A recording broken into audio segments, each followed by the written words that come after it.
Come to me, my melon-headed baby. No, still don't get it. You're no Frank Sinatra, Dean Martin. I'm the right nationality though. You're not even the right age. I'm still alive though. Come to me, my melon-headed baby. No, still don't get it. All right, hold on, let me close that. You're no Frank Sinatra, Dean. Whoa. Okay. Okay, here we go. Sorry about that. Attendance. Craig Leggett, Here. Mike Wild, Mike. Mike. He's on mute. Okay, that means he's here. okay. Dan Bruno. Here. Nick Caimano, Here. Chuck Barton, Here. Dave O'Brien. Here. Okay, we have 6 out of 10. Okay, at the last executive committee meeting, the executive committee acting as the nominations committee referred to the full board for election of officers for next year. The chair being David O'Brien, vice chair Craig Leggett, secretary and treasurer Michael Biddle. Are there any other nominations from the floor? Hearing none, is there a motion to approve that slate of officers for the upcoming year? I'll move it. Nick. I think and Dan Dave, and Nick, Dan. all in favor? Shouldn't that be a Roll call? roll call? Yeah. You can do a roll call if you want. Okay, sure. Craig Leggett, Sure. Yes. Mike Wild, He doesn't hear us yet. Yeah, mute. Mike. Mike. Well, if he doesn't vocally say something. No. No. Mike Wild, He's you need to on mute. vote on the slate officers.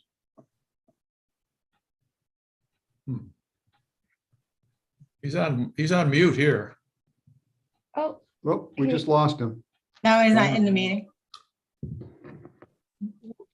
We need him to come back. Wow. okay. Well, Dan Bruno, Yes. Nick Caimano, Yes. Chuck Barton, Yes. Dave O'Brien, Yes.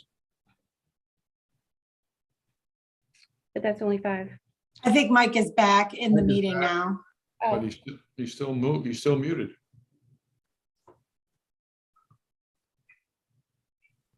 Can you call him? I think he's joining from his phone. Mike Wow. Wild, can you hear us?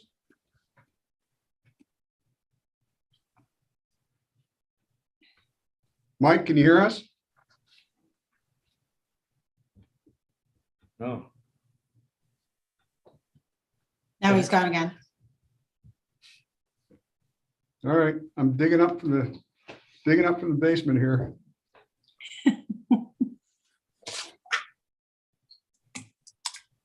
Hi, Mary, you gonna join us?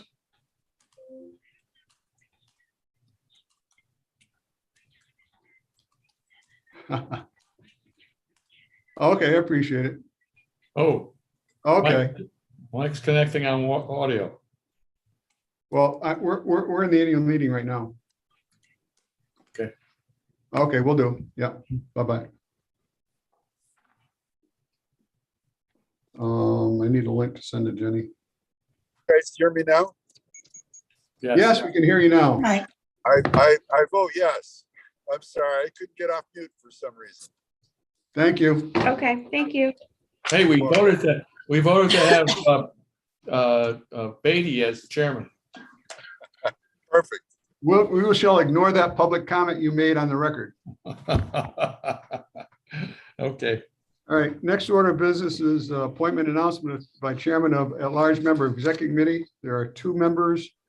The first member I'll reappoint is Mike Wild from Warren County. And as we planned on the second at-large member, which switch counties every other term. So Brian Campbell was, but he's in Washington County this year. It switches over to Warren County. And I'm pleased to appoint Dan Bruno as a second at-large member. The Park Committee is the chair, the vice chair, secretary, treasurer, at-large member 1, at-large member 2, and the park chair. The park chair will be voted by the Park Committee at their first meeting in the next term. They appoint their own chair. Audit and Finance Committee is Mike Biddle, Jenny Sullivan, chair of the board, and as an advisor is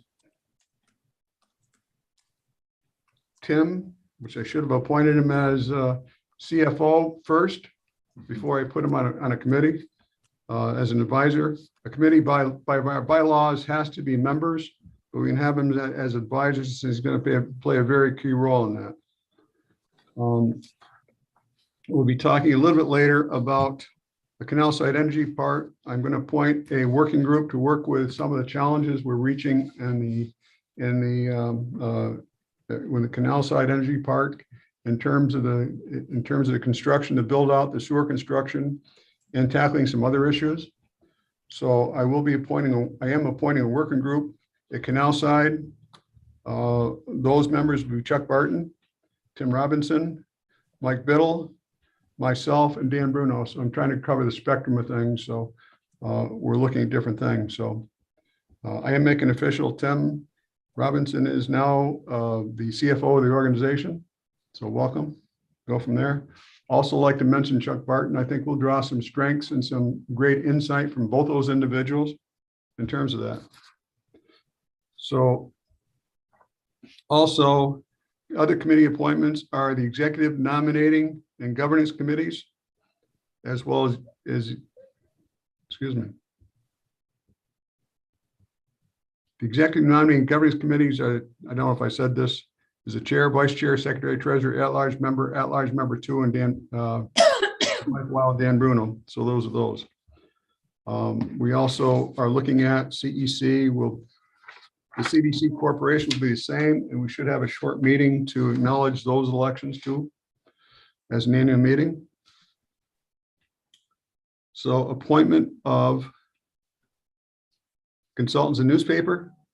Corporate counsel is Fitzgerald Morris Baker Firth, PC, if they still want to accept the assignment. Okay, Kara. I haven't driven you away yet. Corporation's official newspaper is a Post-Star. The corporation's official depository is the Glens Falls National Bank. I will need a motion to make those official. So would somebody make a motion on those? So move. Second. Moved by Bruno, second by Nick Caimano. Any further discussion? All in favor? Aye. Aye. Opposed? Carried. Ally sent out information on the PAAA meritors, which requires that we go through the documents and policies every year. There was a email sent out to either go to www.ida.com where all those are listed and placed online, as well as some people have physical manual. Other people who are just joined will be getting a physical manual, paper manual, when Ellie gets time from her burden of end of the year and PAAA and the audit in there. So has everyone had a chance to review those policies Since last year, since last year? annual review, right? Any review, right? Since last year. Yes, good point, Craig. Anyone have any amendments, corrections? Looks fine to me. Any other input?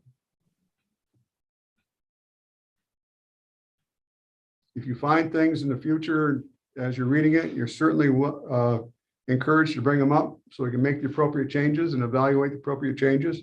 I know we've gone through the bylaws lately and We're going through a couple other policies, which we hope to make some corrections on, make some, I won't say corrections, some amendments to in the future. We're still working through that as well as our UTEP, Uniform Tax Abatement Policy. So we're looking at that. So I will need a motion to approve these. So moved. Moved by Craig, second by Nick. Any further comments or questions?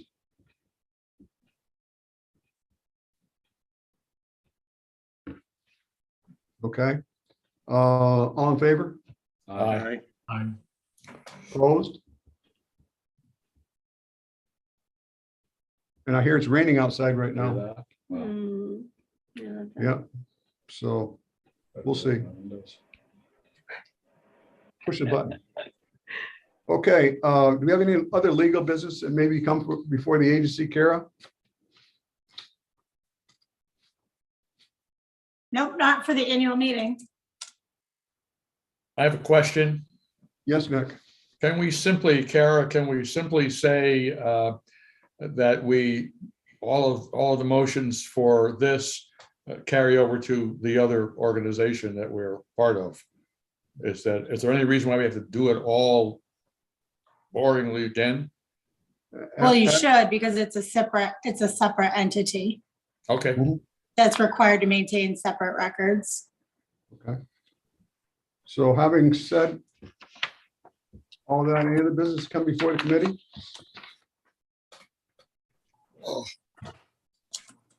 Okay, so I'll adjourn the IDA annual meeting and call to order the CDC annual meeting.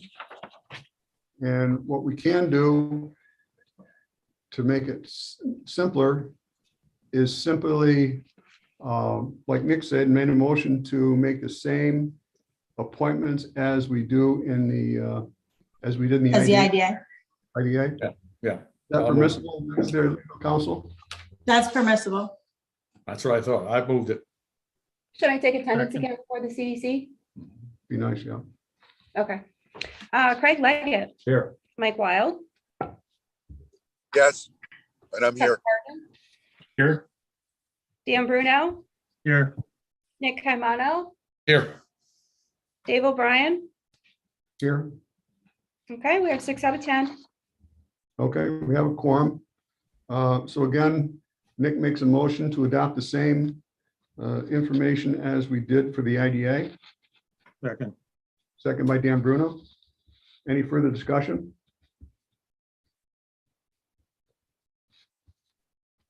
All in favor?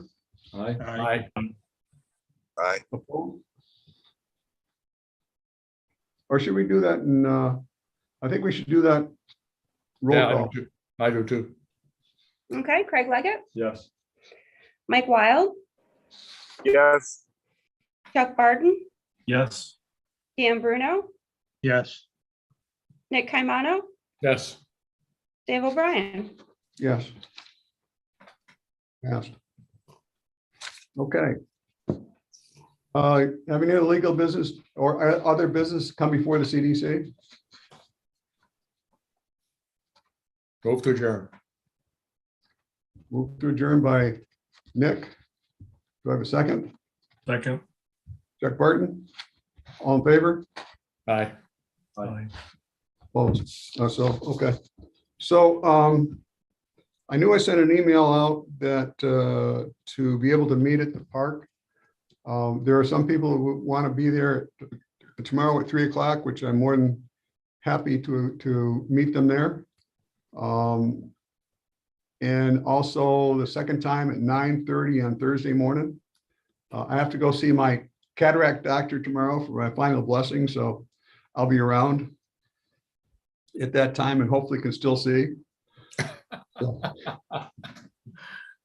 So we'll see. So we'll do that.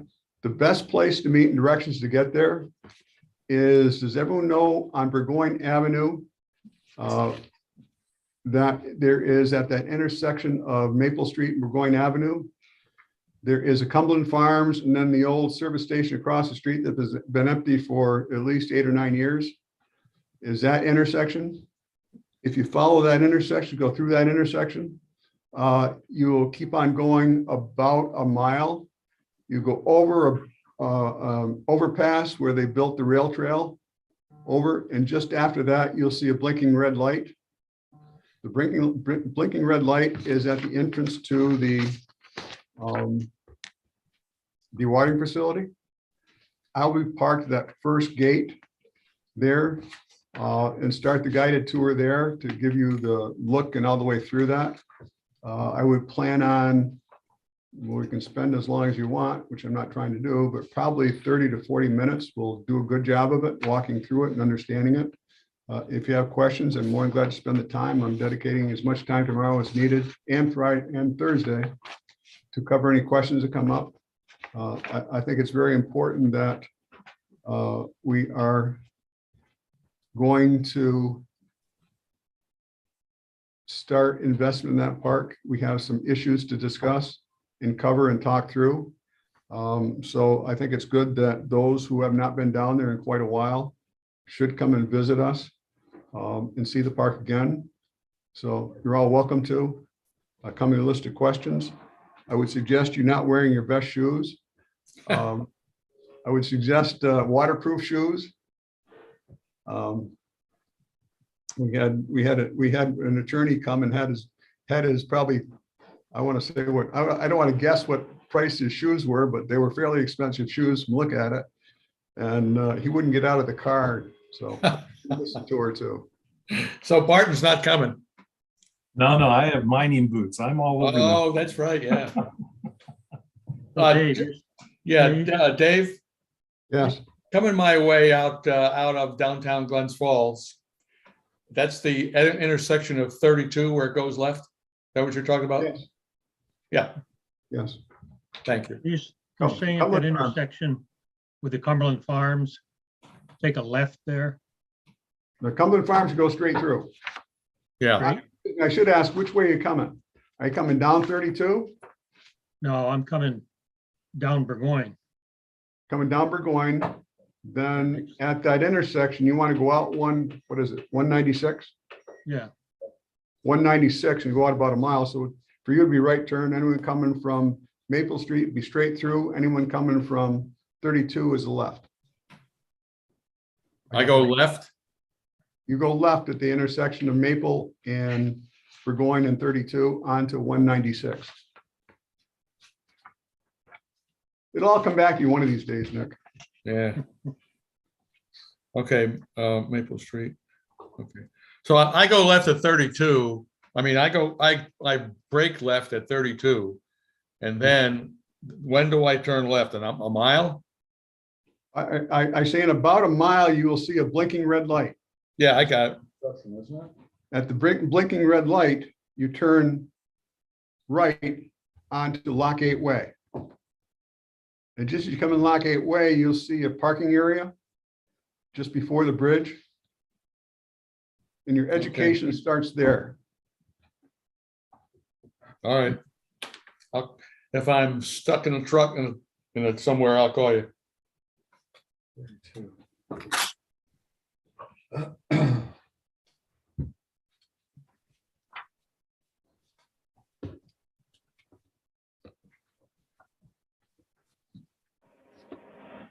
Just don't take Maple Street, 196.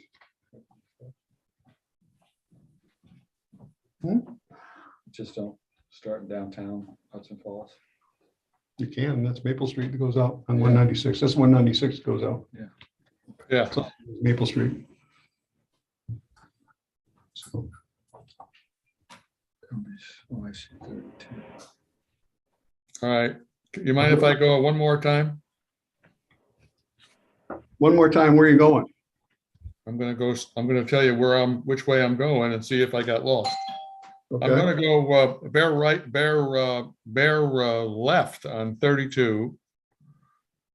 I'm gonna go, huh? 32, you follow 32. I don't know. Yeah, I'm gonna follow 32, yeah. You follow 32. until And I you go come 1 mile to the overpass. 32 to Cumberland Farms. Oh, Forget Route 32 4. intersects with 196. 196. So you're coming down 32 from Glens Falls, you'll see Yeah. Farms, and there is a full stoplight there. Yep. At that full stoplight, on the left, you will see a dirt place that sells dirt. Bradley's topsoil. You'll get a left Bradley's arrow, topsoil. left turn arrow at that. Yeah, and you take a signal. left turn. You take a left turn onto 196. Okay. Yeah,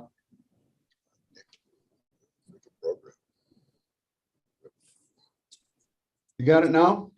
I think so. I come off a 9 on the 32, that's all. And then I go to Cumberland Farms and left out to 196. No, take a left. It puts you on 196. Puts me on 996, onto, I got it right here, onto 196. All right. At the Cumberland? At the Cumberland, yes. Yep. Right across the street, directly in front of you, is a service station that's been closed for at least 8 years. If you see Greeno paving on your right-hand side, turn around, go back to the intersection. Okay. Take a right. Boy. Okay, I'm glad I asked. Where is this blinking red light you talked about? Down Pardon? on 196. On 196, the flashing red light is where you turn into the facility. That's what I thought. I got it. All right.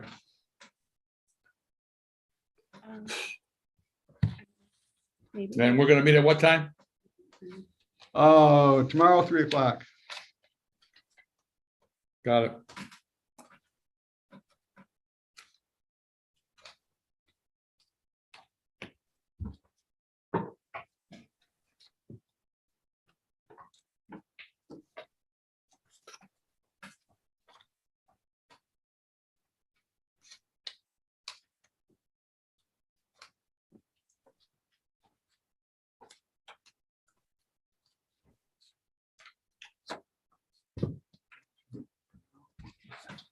Shouldn't be.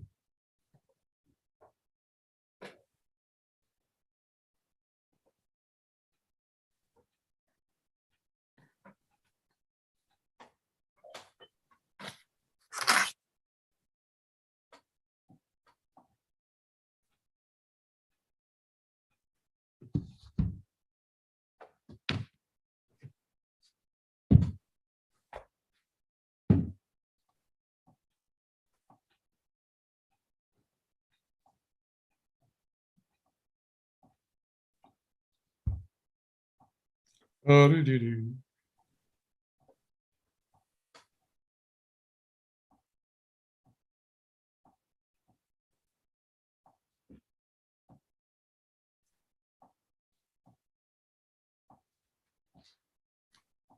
Okay.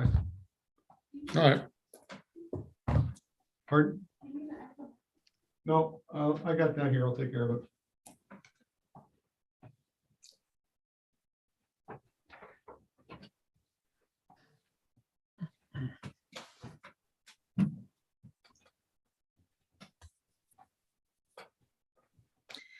Bo, bo, bo, bo, bo, bo.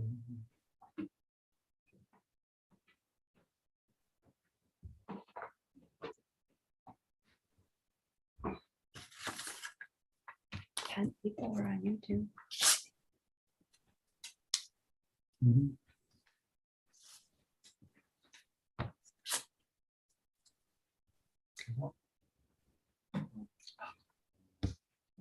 Thinking to myself, sorry. I thought you said time to start. It's not time to start. 2 minutes. I'm already here. How much concrete do you think they poured there at the? Ooh. No, I wouldn't want to guess. I can tell you it's built like Fort Knox.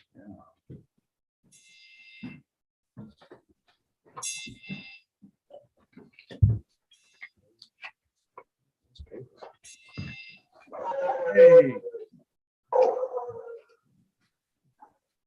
This is good stuff.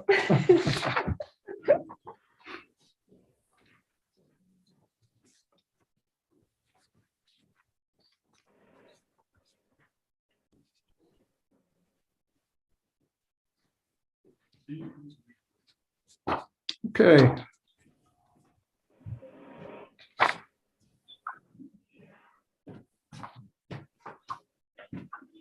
You know, it's a good thing we have clocks on our computers and watches and everything, so we do the right times. No one gets us on a technicality of starting too early or starting too late. Yes, sir. All right, I will now call the February meeting to order for the IDA. Ally, would you take attendance, please? Craig Leggett, Here. Mike Wild, Here, Chuck Barton, Here, Dan Bruno, Here, Nick Caimano, Here. Dave O'Brien. Here. We have 6 out of 10. Okay, we have a quorum. First of all, I'd like to thank you for your honoring me by reappointing me and reelecting me as chair for the next year. It's certainly been a learning experience for me and a travel down roads that I don't think the IDA has followed in quite a few years. And I think we've had some great successes and more successes to come. So hopefully with everything we're doing, we can have some more success to help our area grow economically and hopefully population-wise and help increase the assessed value of Washington County and the economic position, and Warren County and the economic position. So first motion I need is to approve the minutes as mailed for the January 18th IDA board meeting. Do I have said motion, please? Yeah, I'll second. Nick, Bruno and Nick? Yeah. Any further discussion, omissions, corrections? All in favor? Aye. Carried.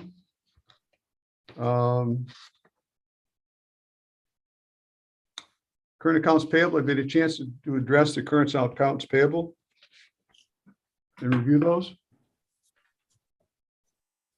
Yes. Question. Yes. For the Jared Engineering, that's mostly all related to the delineation. Yes, it is. Okay. That's an experience we'll talk about later, but at least part of it's over. Any other questions on the payables? I would note that Canal Central Insurance is for Canal Side Energy Park. We're going to pay that quarterly. And this is the first time, right? This is the first payment, yes. I also want to annotate that we finally got our payment from National Grid for the grant they awarded us in the amount of $87,000 some odd dollars. I don't remember what the exact dollars are, but we finally got that payment, so that's nice. So I got a motion, right? No. I need a motion to accept the payables and pay them. Motion by Dan. Do I have a second? I'll second. Second by Mr. Leggett, Mr. Barton, and Mr. Caimano. This is a roll call vote. Craig Leggett, Yes. Mike Wild, He's gone again. oh. Okay. Chuck Barton, yes. Dan Bruno, yes. Nick Caimano, Yes. Dave O'Brien. Yes, I will have But does to, that count? no, because you don't have a quorum. We'll have to wait for Mr. Wild to rejoin us. I know he's traveling, so we'll look at that. No.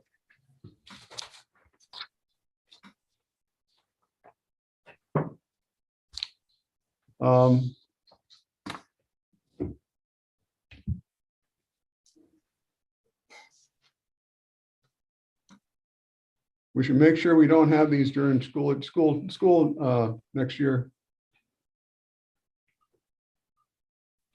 All right, that's, I'll text him and see if I can get him rejoined.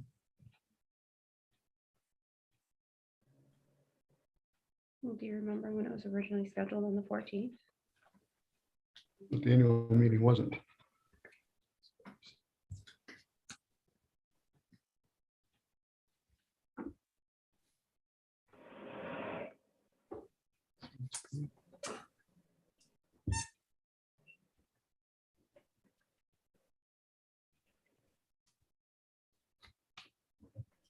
Okay, sorry about this. We will move on to other business. Can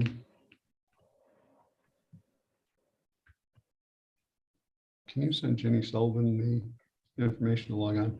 Sure. So we're going to try and get one other member who is also traveling, but would join if we needed her for a quorum. So I'd like to step it up first and move up first. Is number one is we have 2 projects on board here today. I'd like to talk about, one is for purchase of a lot in the industrial park. So Mike Ostrander, would you introduce Hilltop Construction and walk through? Is Dan still with us? Yeah, there you are, Dan. I see you. How's it going? I need a 65-inch screen so I can see better. Yes, good afternoon, everybody. It's nice to see the board members who could join us today. As you may or may not be aware, we received an application for purchase for lots 4 and 5 in the airport industrial park from Hilltop Construction.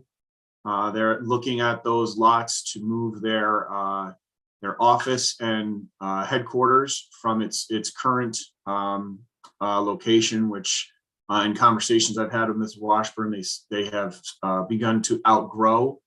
And with that, I will turn it over to Mr. Washburn to explain what Hilltop has in mind for use with the land. Thank you very much, Michael. So currently what we're looking at doing is constructing an approximately 10,000 square foot building. About 3,500 will be office space. The balance will be storage, warehouse area, a place for us to do some minor construction as far as like, fascia and bending certain things and fabricating small parts that we might need on site. Nothing too large. And then looking to put a small storage area out back that would be all fenced in. We typically don't have much stuff that we would store outside. It would be mostly like a office job site trailer, some miscellaneous like a dump trailer and equipment trailers and stuff like that, and some miscellaneous equipment such as like a lull and any other type of lifts that we plan to purchase in the future. Okay. Do we have questions for Mr. Washburn? It's pretty straightforward to me. Yeah, I mean, we're not looking to create any noise. It's mostly going to be, a 5-day operation, typically from 6 a.m. or whatever till 4:30. Pretty minor. Right. Additional people? We're looking to currently, there's 3 people that work in our office, since my father-in-law and mother-in-law resigned or retired, I guess. And so over the next so many years, we're looking to acquire a part-time person working in the office within our first year. And I think within the next couple of years, we're looking to add at least a couple more for project management. And that's office staff. We continue to grow from an employee standpoint. We just hired a couple more, so we're up to roughly 35 employees at this point. Nice growth. Yes, I see that Stewart's is planning, $50 million in construction for the upcoming year? Yep, that's what they say. They always have a big goal. So far this year, we've been awarded 6 shops out of the roughly 15 that they're committing right now. So it's a nice chunk, and there's potential that we'll probably slide up closer to 8.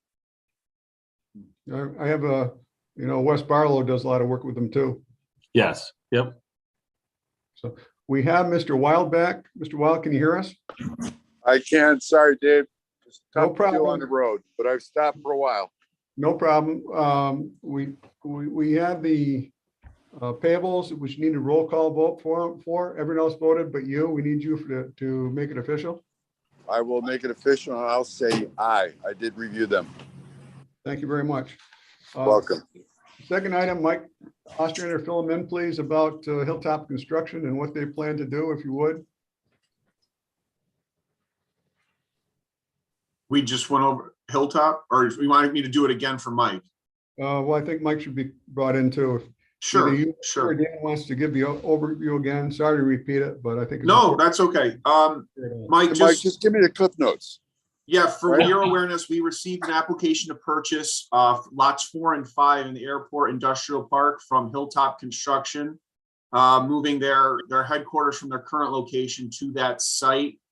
We have Dan Washburn from Hilltop Construction, who just gave a brief overview of what they're using the land for, be some office space, some storage space for their company. Dan, if there's anything that you want to add to that, just so Mike is on board with everybody else. Yeah, and I don't, hey, Mike, we're looking at basically putting in around 3,500 square feet of office space, and the additional 6,500 will be storage warehouse area. We're looking to increase our office staff over the next 3 years by a couple people. Currently, there's 3 of us working in the office. So looking to have a small storage area out back to warehouse or store just some office trailers. Most of our equipment is registered and insured, so it's not, just random junk stuff or whatever sitting around. So it's all road legal stuff that we're moving in and out. Sounds good. So my only question, and this may have been answered before, but we've had concerns about storage, outdoor storage at that site before. If the board discussed it, that's fine. If everyone else is good with it. Mike, it hasn't come up, but for your awareness, there is at least one company in that area, Roselle, who has equipment stored outside. All right, I'm good, Mike. Thank you. Okay. Dan, I'm good. You need Okay, me to thank say anything, Dave? No, we need to bring it up. One thing we do have to do is that we also need a variance for our covenants. We looked at that, and that's why Mike went out and looked to see what other properties there. We have other properties doing similar things. Roselle Construction is one. They actually have in both phase 1 and phase 2, several that are doing the same thing. There's other properties in there, so we will need a variance for a Hilltop Construction. So if there's no other questions, I will entertain a motion to approve the sale of the property to Hilltop Construction with the variance. Dan Bruno? Nick Caimano? Have we covered the bases correctly, Kara? Yeah, for purposes of the record, I think you should disclose the purchase price and also indicate that, the contract does include contingencies for the company to obtain approvals and things like that. It's all the typical contingency language for them to go to the town and get the necessary approvals. They'll come back and present those once they're completed, so. Okay. So the purchase price is 40,500, correct? Yes, We generally charge 25,000 per usable acreage. This is prorated based on usable acreage, and part of the usable acreage was determined by the current delineation we did. So, the resolution that was also circulated with previously includes the ability for the chair to execute the contract that has been drafted once it's both parties approve it, and authorizes the chair to sign all of the closing documents for the transfer when everyone's ready. okay. And then my only question would be that wetland area on lot 5, like you guys are in the process of getting that removed and relocated, I believe, and that process will continue I would imagine. Is that correct? That's correct. It's one of my items today is that we need to approve the expenditure of the funds to get, start the nationwide permitting process. Okay, Okay. perfect.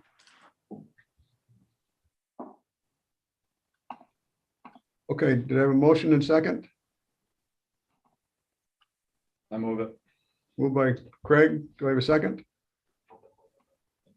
Second. Chuck Barton? Thank you.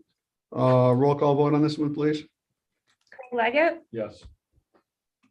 Mike Wild, Yes, Chuck Barton, Yes. Dan Bruno, Yes. Nick Caimano,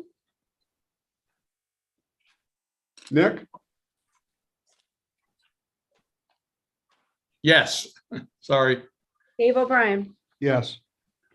Carried. All set, Dan.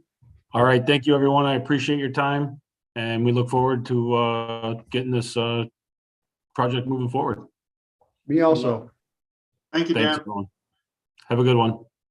The next order is, I'd like to introduce, we see Scott Brain. Are you on? Scott's on. Charlie Vizidlo, who is their consultant, a lawyer, right? Yes. Okay. And who's the other gentleman? George DeRosa. George Rosa. Thank you. They're from Brain Quarry. They have just purchased a quarry up in Fort Ann.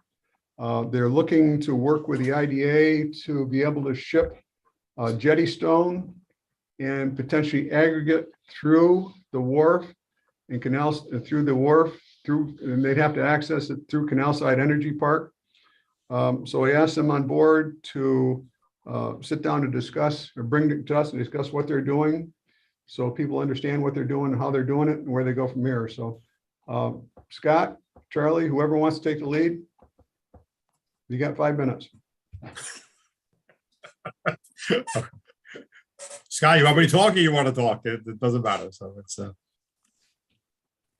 to unmute yourself first, Scott. That's for sure. So okay, good. Uh-huh. That's a good point. That's A good point. Okay. Sometimes it's a good point. Sometimes it's better not to be the Yeah.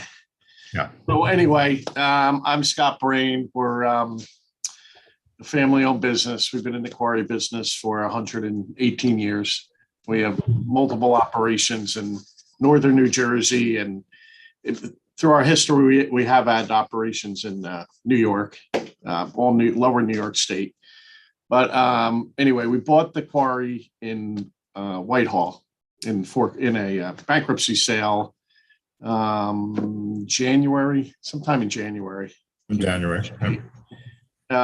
So what we're looking to do is what the previous owners did, is to take the material, the aggregate, and also jetty rock. We service a lot of resiliency jobs, and let's call it jetty work. Jetties, actually, restoration down in the New York Harbor, Long Beach, Rockaway Beach, Staten Island. We service all that out of New Jersey for whatever it's worth to everybody.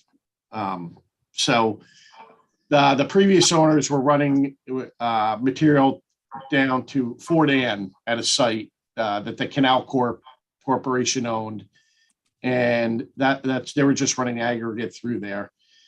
So we've been talking to them about that spot, and also we've been talking about the Fort Edward site, the old GE site. So we were up there a few weeks ago or 2 weeks ago, or looking at the site. So we're very familiar with the area. We've been up there multiple times. So we have interest also with, again, the Fort Edward to run trucks down, I guess it's Lock 8, the Lock 8 road. We want to access, we can only access from the north. We know there's access from the south, but we don't want to access, we don't want to go through any neighborhoods. So that potentially come down Lock 8 Way, I believe it is, onto your property, to use your road to then go into the Canal Corp's property. So we're seeking some sort of whatever way you guys are looking to, potentially work something out, whether it's a lease, an easement, some sort of agreement to use the road. Obviously, we would have to, maintain your road, bond it, maintenance bond or, whatever mechanism we could come up with. Anyway, I mean, I don't know what else to say, but that's it. And just to be clear for the other members, that the property we're talking about doing the loading on is the piece that was reserved to the Canal Corp. We're hopefully to simultaneously work out an agreement with them to, have a permit lease with them to operate off that wharf area there. But as everybody knows, the main access into that site is down Lock Gateway, which is controlled by the IDA. Just on another note, there could, not to muddy the waters, that's our original or intent. There could be, we would be interested in exploring some of the IDA's property. Potentially, I know David brought up, but the rail, we've actually looked in that to a little further since we actually met with you. So there could be something, we want to look at some other potential things, which is really different than using the canal piece. But anyway, so. Fair enough. We're open to listening. Just because you said no once, I won't hold you to that for the next conversation. Yeah, it's quite a facility. We've looked at it a little further. I mean, they put a lot of money in that rail work and everything else. And there could be, there's another Canadian Pacific has a yard north of your piece, right? And they were actually shipping material also out of the Canadian Pacific piece. So, we're looking at, so there's several pieces we're kind of, looking at. So we got a lot of irons in the fire right now, but. So Craig, Scott, this is a seasonal operation then? Excuse me? A seasonal operation? Typically, yeah, obviously the canals freeze and they shut down, they know they're shut down for a lot longer than we would like. So you wouldn't be moving anything. Now, if we move rail, we obviously, that's why we're really looking at the rail a little heavier than we originally thought. But as far as using the access road to get onto the Canal Corp's property, that's all seasonal. So that would go from, April at best, and then, October or November. We have shipped through November historically. So Scott, we talked about it. How much material are you looking to ship out of there? And also, I think you talked about potential backhauling. Potential what? Backhauling. Bringing millings and stuff potentially up here, or any other goods you might want to sell. Yeah, I mean, we don't have anything as far as the backhaul. We don't have anything set in stone, but we would look at, obviously with that site, there's significant property, so we would maybe look to bring stuff back. We are in the salt business. You never know. We could look to bring salt back. Millings possibly, if we had a lot of the producers up north, actually, the people that produce asphalt in upper New York State, they actually bring millings up from New York City, and they bring them up as a backhaul, and then they run them in the plant.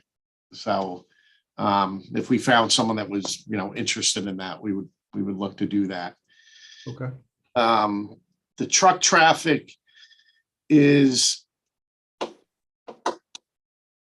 I don't know if I want to spit a number out on the truck traffic yet. We could give you a rough idea. I mean, it could be significant.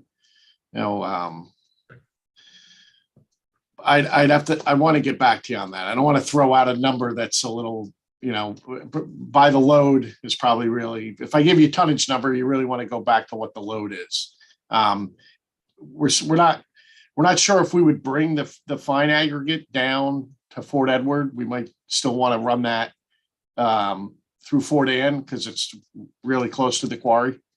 So we're not sure if it would be cost effective to run the fine aggregate down to the Fort Edward site, but the jetty stone, we would definitely want to run to Fort Edward because of the infrastructure that the Canal Corp has down there would, lends itself to it. Then we wouldn't have to build all that up, north if we even could.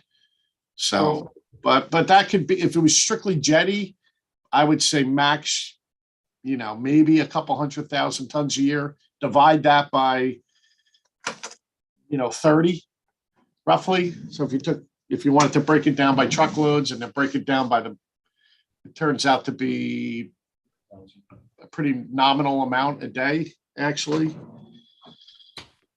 We would only truck in a day, most likely, but we would load out on the Canal Corp's piece. We would probably load out around the clock. The barges, when they're moving, you don't want to stop. So that would probably go, 20, might even go 24/7. So you think in the jetty stone, but how much? I would think I would want to get back to you, but 200,000 could be, it's hard to produce. A lot of jetty stone, you only yield a certain amount when you actually shoot. And I'm getting a little technical here, but at best, maybe you'll yield 20% jetty stone out of when you're shooting. So the 200,000 would be a pretty good number. But I'm just doing that's 60, let's call it 7,000 loads a year, divided by, we're looking at a 200-day season on the canal, which is what they were previously running. So if you did 7,000 loads, obviously divided by 200 days, that's 35 loads a day. And then, do that on a 10-hour day, you're talking, 3 loads, 4 loads an hour. Okay. Break it all the way down, but. So I'm going to open up for questions in a second. I just want to close the loops in my mind. When do you think you need to get an agreement in place with us? And we are a public corporation, so we do have rules we have to follow. I'm not quite sure if council is going to recommend a public hearing on this or not, but we'll see. But we still are not as fast moving as quarry workers or individual businessmen are. So catch my drift. So, I wanted to start the discussion with the board in executive session tonight to give them an idea of what production we'll be looking at. So. Well, we're very familiar with working with government agencies on actually, we have done several transactions purchasing government property. So we're a little familiar with some of the steps that have to be taken.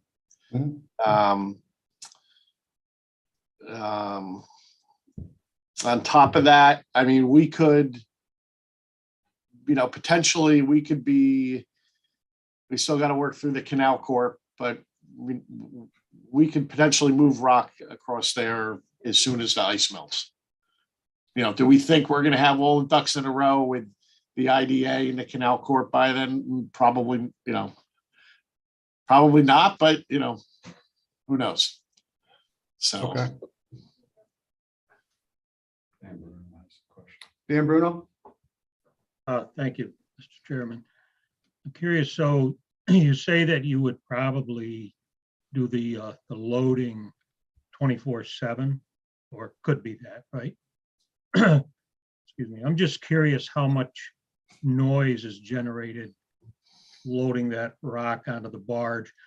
This is a fairly remote site, but depending upon the level of noise, there are, residential areas not all that far away. So I'm just curious about that. If you could give me an idea of that, I'd appreciate it.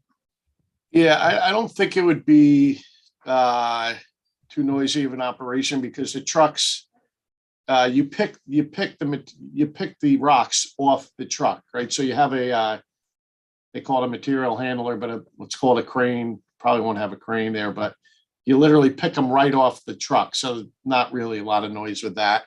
And you place them on a barge. You don't want to drop them on a barge. So you have to be very careful because you don't want to chip the deck on it. Say it's got a concrete deck on it. So you have to you want to be careful. So you pick these with like a grapple or something and then place Yeah. it into the barn. Okay. Yeah. We have we pick them with a grapple. It's got 6 claws on it, basically. They can rotate and everything. That's how you pick them. Okay.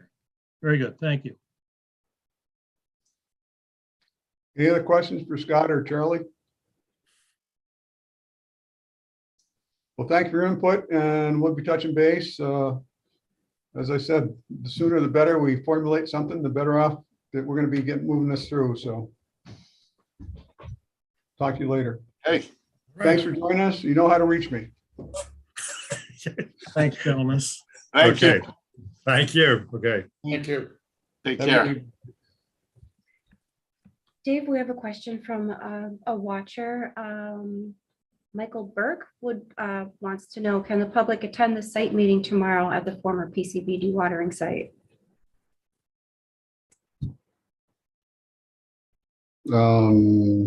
Sure, I guess.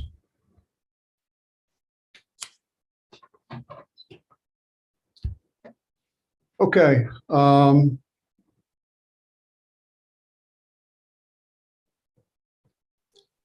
Next item of business, we have no other guests here, so I'd like to go back to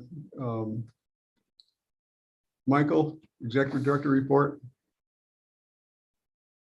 Okay, good afternoon again, everyone. Few things I just wanted to highlight. As previously mentioned, we already talked about the update with Hilltop Construction. The other project I just wanted to update everybody on was the Bucks County Biscotti. The Kingsbury Planning Board did approve the plans last Wednesday, so that is moving forward. For those either new or not in the loop, they have applied for purchasing Lot 7 at the Airport Industrial Park. So Riley and it's a family-owned Biscotti business in Pennsylvania. The parents are retiring up in Queensbury, and the son Riley is taking over the business and wants to move it closer to where mom and dad are going to be living. Last week was the public hearing for the Champlain Hudson Power Express. It was last Tuesday with the Public Service Commission. The public hearing lasted approximately an hour and 40 minutes. I know Dave spoke as chairman of the IDA. There were several school districts in Washington County that spoke, all in support of the project. There were some people from downstate who also spoke both for and against the project. So now it waits for the PSC's approval, hopefully sooner rather than later. Next week is the Economic Development Council's annual conference down in Albany, Monday the 28th and Tuesday, March 1st, that I'll be attending and representing the IDA. Let's see, last week, along with several board members, I attended the Adirondack Regional Chamber of Commerce Lunch with Your Legislators event on Friday at the Queensbury Hotel. Very informative, touched on a lot of different aspects for about an hour and a half worth of questions. I do believe it was recorded if anybody's interested in watching it. Thursday, as Dave has mentioned, there's availability to tour the old dewatering, the Canal Side Energy Park, both tomorrow afternoon and Thursday morning. I'm actually going to be out there Thursday morning around 9:30 to officially change the lock of the gate near the Canal Corps building. and give a couple sets of keys to the gentlemen who work out there. I'm also, Dave, going to be meeting Simeon out there that morning as well. He did review the questions I sent him about the transformers. There's a couple things he needs to look at before he can answer them accurately. So Simeon will be out there that morning as well. And then finally, as part of our marketing plan, I've set up a couple meetings with some local town supervisors about hosting what I'll call it IDA forums, where we'll pick a date. They'll invite businesses from their town, and Dave or myself or both of us will be in attendance to just enlighten them on what the IDA does, what their programs are, and how they could possibly assist either them or somebody they may know in the business community. And that's everything I have to report for this month. That's a great idea. Just for your information, those who've seen the park know we have a substation down there, a substation put in by GE. The substation's been running since GE discontinued operations. Monthly cost was about $2,500 a month. With our new electric charges, it is now $5,000 a month. So we need to figure out a way to cut that cost. The problem with shutting down the substation is which why we're talking to Simeon. As soon as you shut down a substation, if there's any water or moisture gets in there, it's very hard to reclaim the substation. So it was cheaper to keep it going.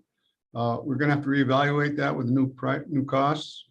Part of the cost is covered by, if some people aren't familiar, is Gavilan Grain ships grain in there and sells to local farmers. That's part of our agreement with SMS Rail. So that money has been used over the past few years, and the IDA's inherited that, which covers some of the expenses on there, but we're going to have to reevaluate based on the production coming down.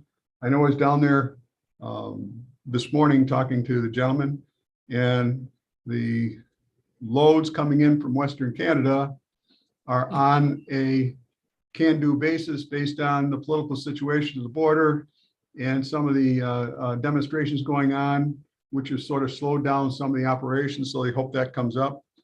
They have plenty of supply. It's just the fact of getting it there and getting it out is the issue from Western Canada. So we'll talk more about that. So any other questions for Mike?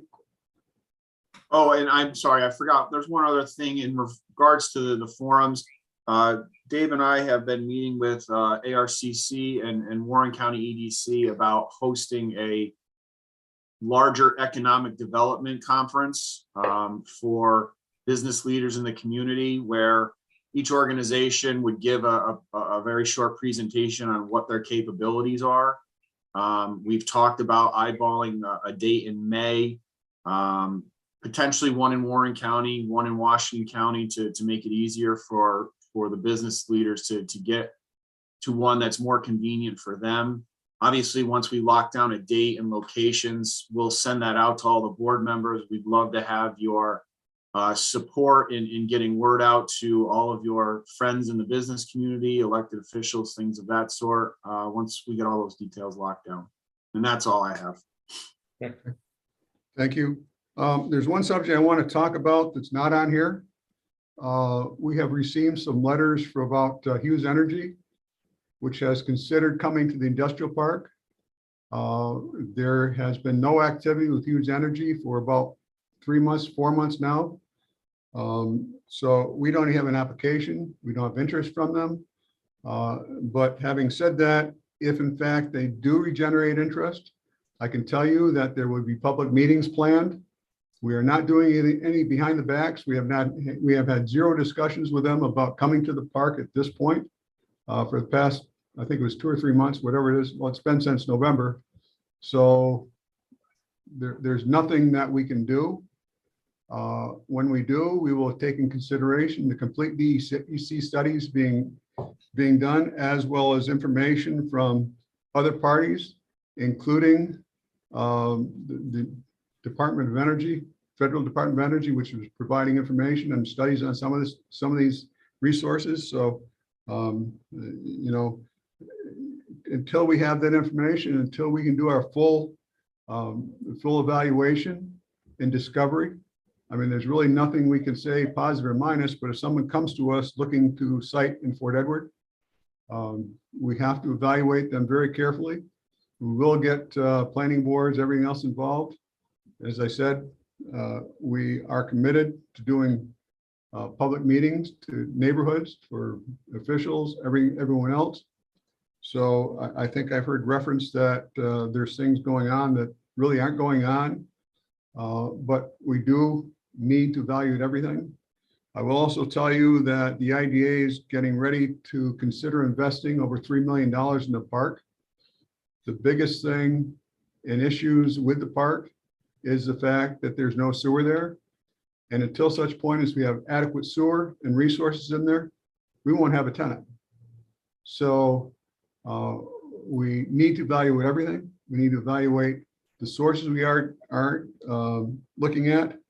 So at such time as we do have information, we will share that information. It will be on our agenda, and you will be able to evaluate that and listen. So, Nick? Will you take the what you just said and melt it down and answer that woman's letter? That I'm one? not going to answer the question because I don't have the answers. No, but you gave a good answer just then. We've distributed the information. We can put something together. I can put something together, but officially, as I told the paper, there's nothing going on. Well, I was thinking about the letter that you guys sent us today. Okay. And what I think it would be a great PR thing to have you or Michael send a letter to her and say, this is it. You can say that all you want, but here's where we are. Fine, you know, it's a good idea. I'll do that. Let it consist of, as soon as we have information, we'll pass information along. We have no activity going on with them. In fact, the only discussions I've ever had with them in the past 3 months is introducing the people I know in the state, because they are looking at several sites across the state. They made no commitments here. They have one in Delaware County started. With that one, the full DEC study is going on. So until we receive that information, we have nothing to judge positive, negative on. So we will do our due diligence. We will make sure we keep the public informed. We will make sure we have public discussions when we have something to talk about. Right now, we have nothing to talk about. Well, but my fear is that people like our guy who likes to tail us and beat us in the back with a bat, if you kill those things at the beginning, it helps. I appreciate that. One of the things that I've heard is that the IDA was involved with the trash plant. Yeah. If you look at history, the history was Warren and Washington County are the ones that built that trash plant. That's right. The IDA was only involved in financing, and I think it was 10 to 12, you were chair at that time, 10 to 12 years after Warren and Washington County put everything in place and pledged taxpayer money, the IDA somehow took over the barn facility at that point. It helped staunch the bleed of some of the taxpayer dollars going out. So We're talking about the millions that the IDA saved the taxpayers in Warren and Washington County. We were able to refinance and go down from 9.75% to something like 4% on the bonds. Right. That's the most important. That is the most amazing thing I've ever heard. Anyhow, there's a lot of history there. I would suggest people do their full research. Yes, the IDA was involved. Was the IDA 100% innocent? I don't know. I wasn't there. But I do know that a lot of the transactions started in Warren, Washington County, and they're the ones that put the burn plant in place. And the IDA came along with it. So much later in the future. And I know we disposed of several boxes of invoices that IDA paid. So yeah, I want to say that. So I want to make sure I address that and move through there. Thank you for it. Any questions at this point? Moving on to delineation update. The delineation update has finally been filed. The deed restrictions have been filed on the properties the IDA owns. Our next step is a nationwide permitting process, so we can, in effect, swap some of the wetland areas for other wetland areas. We have approximately, I guess we should go to the IDA Park too sometime, approximately 10 lots in the back, which are in effect not productive in terms of being able to reclaim some of that property. We are going to consider making that as forever wild. That allows us to swap for some of the wetlands, that small areas we want to reclaim, that will allow us to use more of the lots concerned and maybe combine some other lots, so we be able to sell those lots also.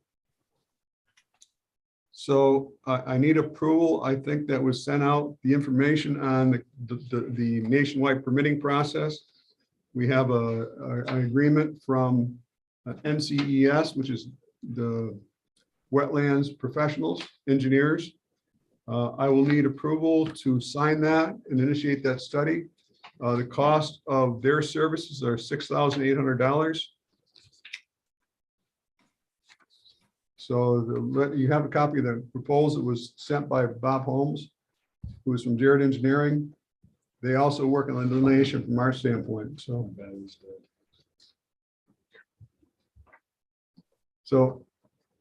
any questions on it?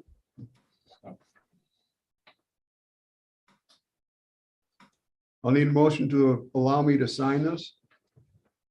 All right, second. So, motion by Dan, second by Nick. Any further discussion? All in favor? Aye. Aye. Opposed? Carried. TDI update. That's a transmission line coming through. I misspoke the other day. I had signed the papers. I know that TDI had also signed the papers, and their lawyers called the hop because they found some language they didn't like. And basically the language was on startup payments. And they had originally wanted no dates. Kara and Joe Scott, who was our attorney, special counsel for this. And I decided that without dates to trigger payments, it's no good. We fought to get them to put a date in that by March. The first trigger date is first draw on financing. First draw on financing is when they bring their first draw. At that point, the IDA fee will be payable. The second thing to be payable is a $2 million payment, economic payment. So the IDA fee is $650,000 for the project. So we have $2.6 million of payments due to us on that draw date. That will be governed by when the approvals by PSC, which is a controlling factor, because until PSC finally gives their blessing on it, then they can't get their first construction draw, so we can put it on. We made the outside date from that, March 31st, 2023. That's the latest date that we can do that. They're also concerned that based on the tensions in the Middle East, that potentially some of the supplies may not be there. This line's going to require an awful lot of copper, which a lot comes from Eastern Europe. And we all know the conflicts going on there. So that's the first date. The second date is date of first operation. Date of first operation is when the host benefit payments and the pilot payments begin, and they're structured over a 30-year period of time. We had fixed those payments. What we've asked them, if it slips by the date, is that for each year that a 1.25% will be added to as an escalator for balance and taxes for each year that is delayed. And the second thing is that if construction costs grow by more than 1%, then that additional factor will be added to the pilot and host benefit packages, because if construction costs increase, we need to be compensated for that over the term. So that's where we're at. I have a discussion with Attorney Scott, Attorney Lias tomorrow sometime in the afternoon. to finalize that. So it looks like that's the last thing. They want to sign the agreements, re-sign the agreements as soon as possible. This is very integral in it. This is a $4.5 million project. I sent you the Wall Street Journal information. So from that, Washington County, construction costs in Washington County, I think I've said this before, is $418 million. So this is a very key part of their construction. So any questions on that? Okay. Canal Side Energy Park. I think the next three items sort of fit in together. Canal Side Energy Park, we are in the process of looking at how we get sewer in there and water and natural gas. I think the first step is to look at the engineering RFP, which we have selected a vendor being Chazon. We selected Chazon because they've already got a lot of water modeling done. Chazon? Yeah. They got a lot of water modeling done. And if we selected another firm, they would have to go through that process. Preliminary engineering cost for that, so we can apply for grants, CFAs, and other assistance from other areas from EDA. The cost is $50,000. That will be drawn out of our NBRC grant. We're waiting for final approval from NBRC, but as soon as we get the final approval, we will give the notice to start the project so we can tell Chazon to go through. So right now, there'll be no cost directly to the IDA, except we will have to fund that. These are reimbursement grants. We have to fund those to move forward. So, and then get reimbursed. There will be further engineering design done as we looked at it. A lot of that will be paid out of the NBRC funds. And as part of the contract, Chazon is also, actually it's Labella now. It's actually Labella now. Yeah. Will help us construct the grants for CFAs, EDA, and everyone else. So with the board's permission, I will work on the letter of engagement with Chazon or Labella to get started and go from there. Okay. Need a motion? Need a motion. So move. Motion by Craig. Do I have a second? Second. Second by Craig. Let's see, second by Chuck. Sorry. Same guy. Don't ever get old. NBRC, so working on it. This is part of what the working group's going to work on. Plus, we have to look at how we're going to deal with some other issues down there.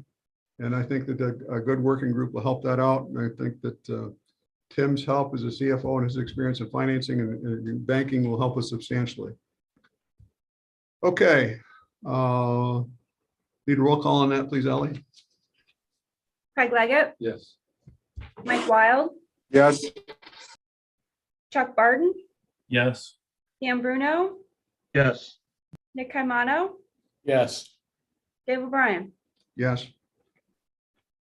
Carried.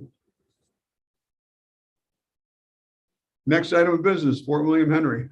Fort William Henry got their final approvals and sent to you was the resolution taking final action on Fort William Henry. So they can start moving forward in the project.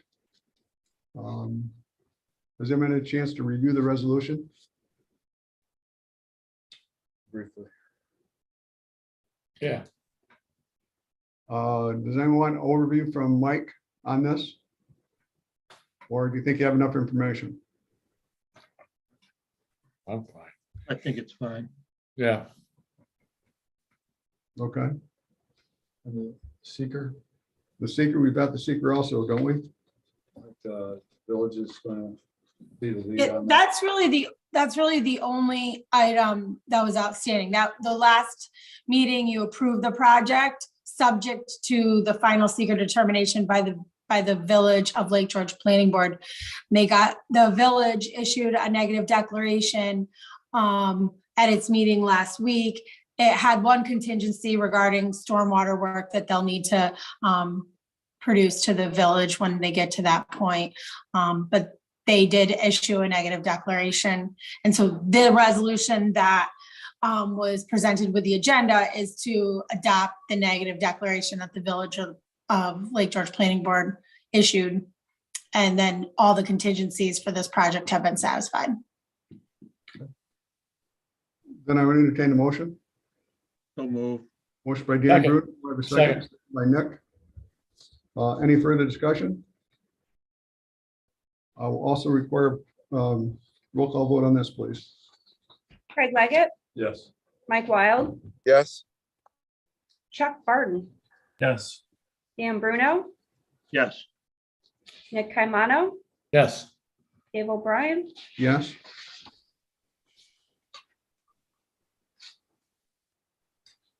Carried. Next item of business is you're also forwarded a resolution for Bucks County Biscotti. Mike, would you please go over what we have here and what we're waiting for? And we've received Sure. it. Bucks County Biscotti, back in, I believe it was October, put in for an application to purchase lot 7 at the Airport Industrial Park. They finally were approved by the Kingsbury Planning Board last Wednesday for their plans to put in a new biscotti factory on the lot. For those that are unaware, Bucks County Biscotti is currently just outside of Philadelphia. It's a family-owned business. Mom and dad are getting set to retire and move to Queensbury. Their son Riley is taking the business and moving it up here as well. We had been working originally with Warren County EDC to see if there was a spot in Warren County that fit for them to build their factory. Didn't work out. We found that the lot 7 at the Airport Industrial Park fit their needs. A few months back, toured the lot with Riley and his father. They were very happy with it. The selling price, I believe, is $41,000 for the plot. They have applied for assistance as well in the form of mortgage tax abatement, sales tax abatement, and a pilot, which was approved by the board several months ago at this point. And I believe, Kara, we sent you the seeker today, along with the planning board's resolution that approved it last week. And that's where we stand. Yes, I got the secret determination documentation that you sent over. Thank you for that. Just as one point of clarification, the resolution that's being offered today for consideration is with respect to the actual financial incentives that were previously approved. They were approved at the November meeting. And so for anyone new to the board, that project, like Mike said, they requested a mortgage tax exemption, a sales tax exemption, and a real property tax exemption. That the board in November approved this project on the condition of its secret determination, and as well as the town of Kingsbury approving of the pilot. There are several municipalities in our current UTEP that previously requested an opt-out many years back. Kingsbury is one of those municipalities. So when there's a project cited in the town of Kingsbury, Kingsbury Town Board needs to approve of that pilot. So since the November approval, the town of Kingsbury has approved the pilot. In fact, they approved it, I think, a day or two before our meeting, but they did, in fact, approve the pilot. It's fine. It doesn't matter if it happens before or after us. And then, like Mike said last week, they were approved at the planning board process, which allows them to not only move forward with the purchase of the property, but to also move forward with their project and get their incentives. So as part of this, just so everyone's aware, the total project cost was estimated at $1,021,000. They anticipate that they will create 4 full-time jobs, 2 part-time jobs. The sales tax exemption amount is, the exemption amount is $49,000 based on $700,000 in purchases. And let's see. And then the pilot is for, because it's considered a manufacturing facility, the pilot term approved was 10 years with 100% exemption on improvements for the first 5 years and 50% exemptions on the second 5 years. And the estimated value was $119,000. But just so anyone who is new to the board, this resolution is to satisfy the conditions of that November resolution. And as far as next steps, now that we've gotten the approval, it'll just, I asked Riley for a signed contract and a deposit on the land purchase. Yeah, I think they're waiting on their financing too. You know, I think once they get that in place, they're in the underwriting process now. It's my understanding. Yes, that's correct. Okay. So I need a motion to move that. So move. So by Craig, second by Dan Bruno. Any further discussion? Roll call, please, Ally. Craig Leggett, Yes. Mike Wild, Yes, Chuck Barden, Yes. Dan Bruno, Yes, Nick Caimano, Yes. Dave O'Brien. Yes. Thank you. Riley would be happy. So, We're going to be known for biscotti. Yes, Yeah. and we need to set up an IDA mandatory board meeting tour of the new facility when it's done. yeah, but we can't take any gifts more than $35. So remember that. That's a lot of cookies though, Dave. I thought we would get freebies every month. love it. One time only. So I want to take a minute. As we all know, Mr. Grasso resigned. He is looking at doing a project and there's potentially becoming in front of us for potential assistance. So I really wanted to thank Mr. Grasso for all his contributions. I was very sorry to lose him. I will tell you that Kara and I went over several different ways that we could potentially use them. And the problem is that unlike other boards where it's a one-time thing, when you have a relationship with the IDA through a pilot, it could be for 10 years. And that would be a conflict of interest all the way through. So he wouldn't even be able to recuse himself from that vote because we do a lot of things with our financing that are all the way through there and part of it's a pilot. So I really want to thank him for his help and his assistance. He really did a great job helping understand things. I know we got some great replacements, but Mr. Grasso was very energetic and really committed to helping out. He found this is one of his most satisfying experiences he's had. So thank you, Mike. Question, Mr. Chairman, for Kara, really. You know the politics around here. I know I second what the chairman said, but he's not, and we're not stepping in oil if he comes back now and needs help from us.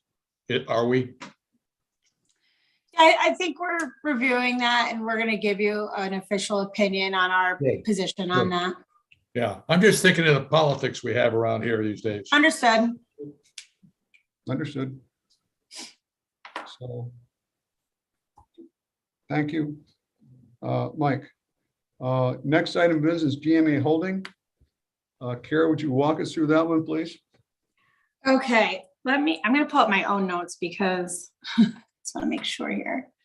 So I received a call from Bruce Lipinski, who is representing the primary leaseholder of this property on Dix Ave. It's where CMJ, the accounting office, is currently located. I'm trying to think what else is there. I think Just Water is over that way. But in any event, back in 1993, this property was owned by GMA Holdings. And it appears, based on what I can find in our records, that the IDA took a deed of the property, leased the property back to GMA to undertake an IDA project. At some point between 1993 and 1998, they appeared to default on a variety of items. I'm assuming the IDA project itself, but also on their financing. And so this property went to foreclosure. When the bank foreclosed on the property, a referee executed the deed and turned the property over to New York Job Development Authority. Since then, the property's been held by New York Job Development Authority. They have given a lease to the current leaseholder, who is Silver Dix LLC, and they are doing some refinancing situation. They have their title company has searched the property. The title company has found a series of things that have remained on the record since 1998. So they're trying to clean up anything from 1998. I think at the time, the position that was taken was that the foreclosure transaction would have wiped out any of those items and you wouldn't have had a paper trail correct it all. But the title company is requesting that we acknowledge that lease, we have no, the company GMA Holdings has no right to the lease. We are not saying that lease is in any effect. The company GMA Holdings itself has been either dissolved or defunct. It's no longer in existence. So they are asking us to execute this acknowledgement that we agree that as of 1998, this lease was no longer in effect. We don't have a current relationship for this property. Great. Thank you, Mr. Chairman. So that was back in the day when the IDA used to hold the deed instead of having the lease agreements that we have now. Right. Okay. And then So that's why there's only one lease of record. It's just because when the title was foreclosed and then the property went back to, it terminated GMA's title in the property, and then it terminated our title in the property, and then it went back to New York Job Development Authority. But this lease of record, the title company is taking the position that it wasn't necessarily wiped out, even though the IDA was named as a party in this foreclosure action. But when I talked to Jeff Meyer is handling title, and when I talked to him, he had said that there's a variety of things that they're trying to clean up that wasn't handled at that time frame. Okay. So I will need a motion to terminate the lease. I'll move it. Moved by Nick Camano. Do I have a second? I'll second. Chuck Barton, any further discussion? Roll call vote, please. Craig Leggett, Yes. Mike Wild, Yes. Chuck Barton, Yes. Dan Bruno, Yes. Nick Caimano, Yes. Dave O'Brien. Yes. Okay, finishing up another conversation from our last meeting is that we had talked about doing some marketing. And we got a quote from Behan and also from Black Dog. The quote from Behan for the initial marketing materials and presentation, how to present and look at it, was $11,000. I'm still, I've talked to Mike and Ally, and I'm still 100% unsure what that would cover and what we need substantial. I do know we need help from Black Dog in terms of the website and different things. My recommendation is that the board authorizes to begin with Behan, get a good understanding of what they can do and what their capabilities and what directions they are before we engage Black Dog to do the technical work. I think that would give us a better idea of what our needs are and how we want to structure that. So, like I said, we also have the ability to go out, do an ongoing with Behan. I and Mike, and I'll let Mike speak for himself, am not sure about how much that really would be. So I'd like to make a commitment up front to get the background work done, to formulate the direction, the messaging that we're putting in place. And then look at what else we need, because I'm just not sure we'll need what they're saying in terms of the messaging help. Part of my feeling is how much after we get the initial messaging can we carry ourselves, and how much we need help from other agencies too. So, I mean, I'm being a little cautious on this. But Mike and Ally, do you have anything to contribute? I don't.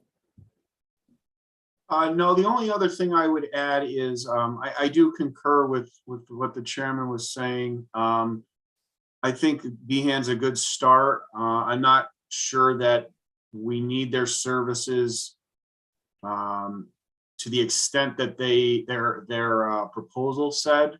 I think they dedicated 15 to 20 hours a month, which seems extensive. We probably could do a quarter of that at least to start. But I do think we need to sit down with them and figure out what they can do for us and how they're going to do it. There are definitely areas that they could help us out in, whether it be social media aspects or messaging in one regard or another. So I think it's a good step in the right direction. Well, tell me how much does Black Dog charge? And I haven't heard their numbers, and I really don't know what they've done big time in this town. Tell me. It really depends on what services you want from them. Their proposal to us, if you were to take everything, was upwards of 30 grand. But that's broken down into several different categories and several different prices, depending on what it is you wanted from them. They had everything from redoing our logo to redoing the website entirely. So it really depended on what we wanted them to do for us. Tell me what they have done and what we would know. Well, I will defer to Dave and Ally because they've had a longer relationship with the two of them. Speaking for myself, I know that they run our website, and I'll defer to Ally because she deals with them a lot when it comes to any issues with the website. But I haven't had enough experience with them to speak other than what they do on the website. Okay, thanks. You're happy with them, guys? Really? Ally? I've obviously worked with them for the past 3 years, and basically the only time I ever do need to speak with them is if I'm having problems on the website that I can't figure out myself. I'll let them know, and they will they'll fix it or get back to me and tell me how to fix it myself. Quick like a bunny? No. Honestly, I have had a problem with how quick their response is up until we started talking to them about this, about updating, about the marketing thing. And then all of a sudden, I feel like because we're interested in providing more work for them, that they're definitely more responsive. But up until that, not so much.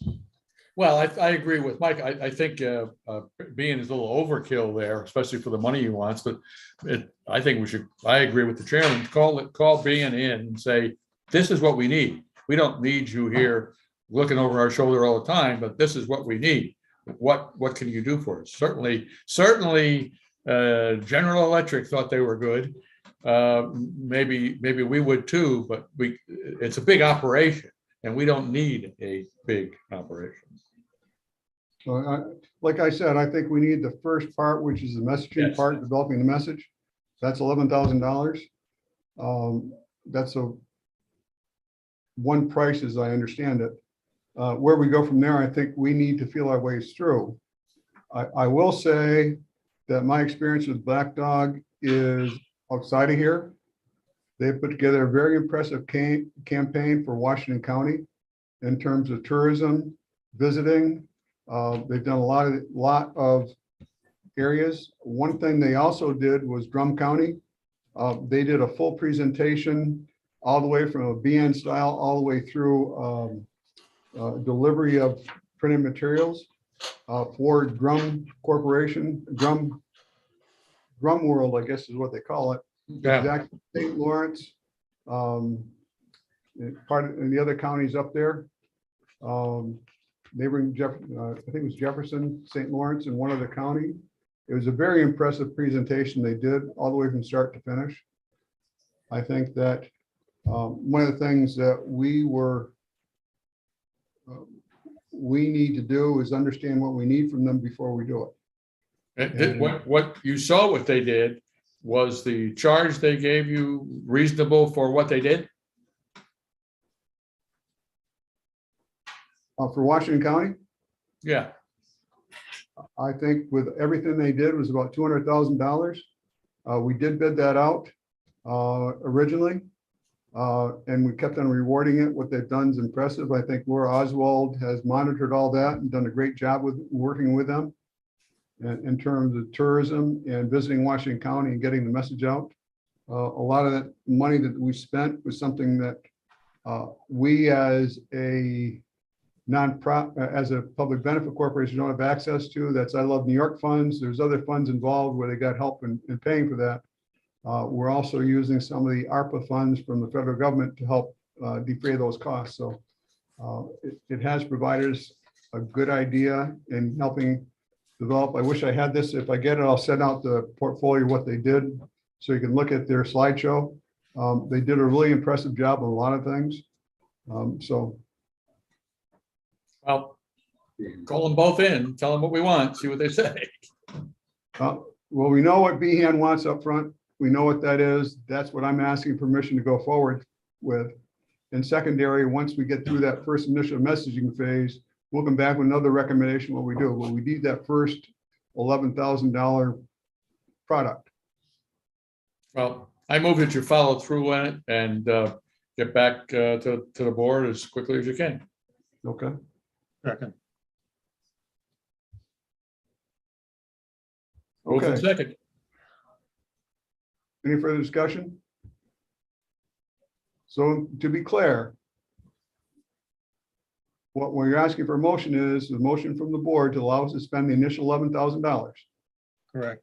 Get the product we need to figure out where we go from there. That's a pretty low number for Mark, so we might as well take it. Well, we defaulted from him because he had, he's got stuff from the IDA in his basement, which he references. Yeah. So he's got a great knowledge of the area. So Yep. I have a motion, a second. All in favor? Aye. Carried. Does anyone else have any business come before the committee? Should that be roll call because it involves? Were me? we, We should do a roll call. Craig Leggett, Yes. Mike Wild, Yes. Chuck Barton, Yes. Ian Bruno, yes. Nick Caimano, Yes. Dave O'Brien. Yes. Any other business for open session? I do. Oh, are we going into executive session to discuss the